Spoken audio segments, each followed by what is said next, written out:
Hey Canucks fans, 21 games into the season, and yes, we're calling tonight's game a must-win. I'm Clay Emo, I'm at Canuck Clay on Twitter, I'm at Clayton Emo on Instagram, I'm the founder of the GLCPC, the Good Looking Canucks Positivity Club. This is my Canucks take, all in one take. It's Clay's Canucks commentary for Sunday, February the 21st. This is where you get Canucks insight that's positive and timely. Want to give a shout out to my Hall of Fame members, Jens95, simalexander, Just Incredible, a nucksfan number 29. Thank you for your support, and thanks to the support of all members of all levels. You're all listed in my video description. We're up to 26 members, which is awesome. We might hit our goal of 30 members by the end of this month. If you want to become a member of the CCC Crew, hit the join button or look at the memberships tab on my channel. And at the very end of this vlog, in about 7 or 8 minutes from now, I'll talk about another cool initiative that I'm part of happening later today, for those of you that want to stick around to hear that announcement. But I'll warn you now, it's not Canucks related. Okay, let's talk about the Canucks. They need a bounce back game. I can't believe I'm saying this, but game number 22 of the season, it is a must-win game. They're sitting at 8-12-1.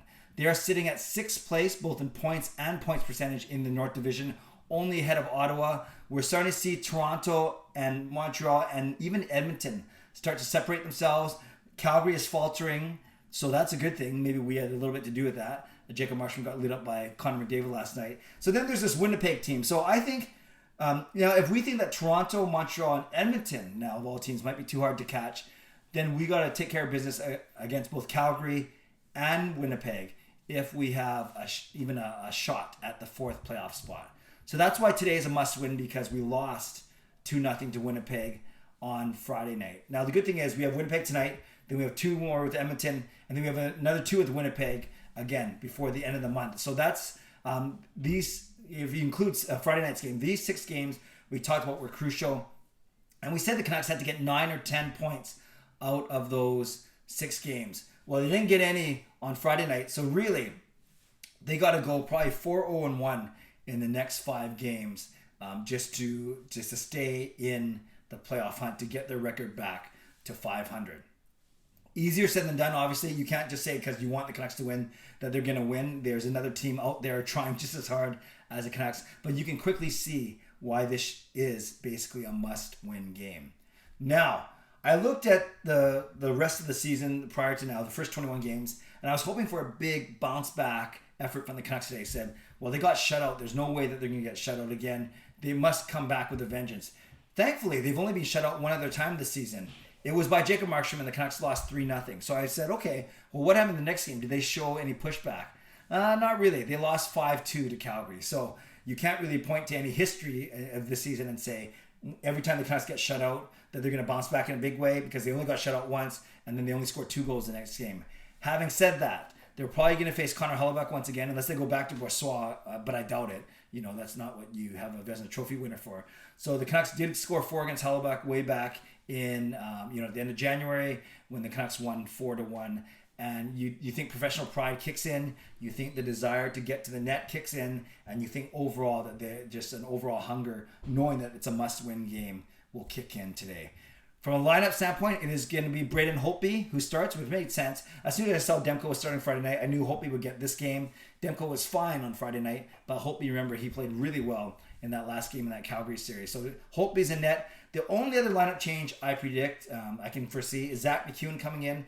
Not just because you want toughness to go after Derek Forbort. I'll get to that in a second. Rather, Louis Eriksson wasn't doing anything. He was playing 5 or 6 minutes a game and very unnoticeable. So if the Canucks play as they practiced yesterday, as I vlogged about yesterday, you have MacEwen coming on the 3rd line with Gaudette and Sutter, then drops Roussel down to the 4th line to play with Virtanen and Beagle. And then, like I said, Louis Eriksson would be out. I expect the same 6 D-men. You have Hughes with Ben. You have Edler Schmidt. You have Juolevi and Myers. And that means Hamonic is on the outside looking in. So I think Hamonic, Harlock, and probably Eriksson will be your healthy scratches. Still intrigued, curious to see Harlock get in the lineup, but I have a feeling it might not be tonight. But who knows? Travis Green usually will name a starting goaltender, but he won't name the rest of the lineup until we see the warm-up half an hour before puck drop. I talked about it yesterday, and as I've read more about it and thought about it more and listened to more people talk, I think less and less that the Canucks are going to go after Derek Forbort, at least intentionally. because, like I said, it's a must-win game. The 2 points are way more important, and it's not worth going after him, chasing around him, going out of position, or even worse, taking bad penalties just because you want to exact some revenge. Forbert even said that now that he thinks about it, Hoglander's play wasn't dirty, but that he was just mad and ticked off. So that's kind of weird, right? To think that he just kind of get all mad and start doing what he did. But it wasn't brutal. It wasn't like he sucker punched Hoglander. It wasn't like he boarded him. He just wanted to rough him up a little bit after the play. And the Canucks showed a proper response during that time. Sure, we would have loved a power play out of it, but whatever. So that's why I don't think anything's going to come of it in tonight's game. But that's something that we can pay attention to as well. Going to be paying attention to a lot of things. How does Hoglander react? Will he come out really motivated? You know, what's McEwen going to be like as he comes in? How's Holtby going to play? Will Nate Schmidt continue his strong play on the blue line? Jake Virtanen, only 8 minutes last game, but had 5 hits, was very noticeable. Let's see what kind of game he has tonight. I'm sure he'll stay in the. I'm guessing he'll stay in the lineup. And most importantly, we go as the Lotto line goes. We did well against Calgary because the Lotto line was firing on all cylinders. They got shut out, like the whole team got shut out on Friday night against Winnipeg. Let's see what kind of bounce back they're going to have tonight. So Canucks fans, I'm going to go with a 4-2 score prediction. I've been doing it for 21 games, hasn't come through yet. So man, if it goes all 56 games without this score, that's going to be crazy. But I'm going to keep saying 4-2 Canucks until they actually win 4-2.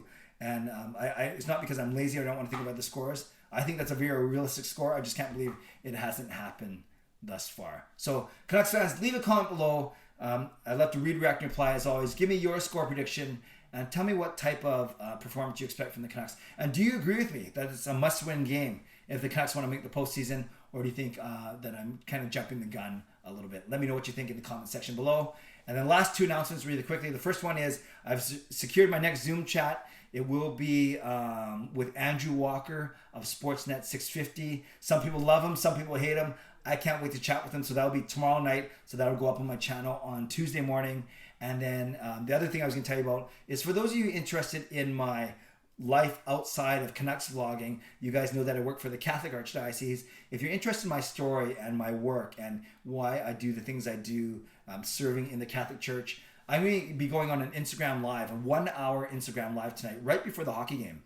So at 6 p.m., I'm joining my friend David Patterson of Yes Catholic. That's his channel. And I'm going to be sharing my story for about an hour and answering questions. So if you want to know more about my faith journey and my life outside of Canucks vlogging, then simply follow me on Instagram. My handle is @ClaytonImo. My full name, ClaytonImoo.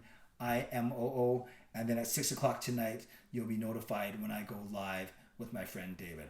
All right, there we go. So lots to chat about today, but most importantly, leave a score prediction and tell me if you think this is a must-win game, and then we will go from there. Have a great day. Subscribe if you like to. Like this video if you like to.